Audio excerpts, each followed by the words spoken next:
Hello YouTube, quick update, just proven that you can use a supercapacitor as a battery to help in driving the load of an inverter.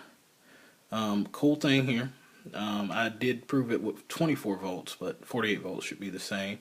The supercapacitor holds its value at 12 volts as a battery and continues to work as a battery in the series. Now, as the inverter draws power, the supercap will be drained first, but because of the amount of farads it has, and the complete series that I have is 2600 farads times 2 capacitors at 15 volts, you have somewhere around 5200 farads of workable power. I know it's a little less than that with the actual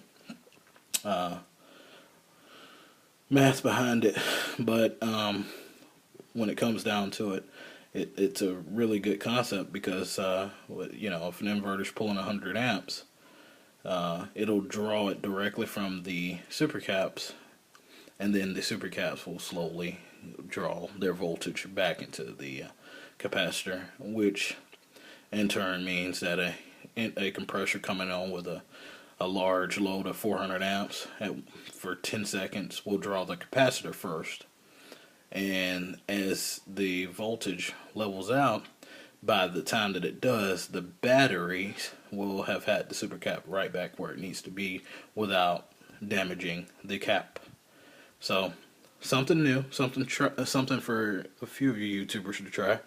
I'd like to see more theories on how it could work in other alternative systems, but the way I have it, it looks pretty good. FYI, I saw a post from one of the people on my last video for supercaps. That basically, drawing from the screen here, so don't mind it. That says that basically, you know, the power comes from the negative side, and you would be not absolutely correct on that. So here's where it actually breaks down. Alright, so battery in a circuit provides electrons to go to a device, usually through some type of switch, to complete a circuit. Well, the electrons are actually leaving the battery. Electrons, as you know, are negative.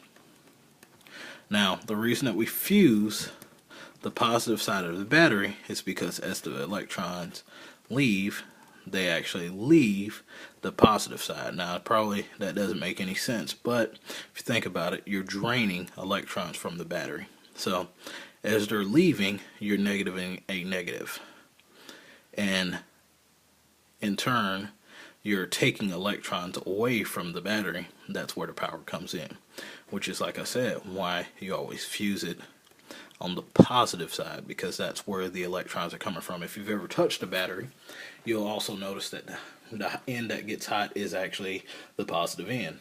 So something to kind of educate that one person about, but other than that, that's why I have my supercapacitor hooked up to the positive of the inverter instead of the negative, because the positive is what takes the brunt load. Alright, bye-bye.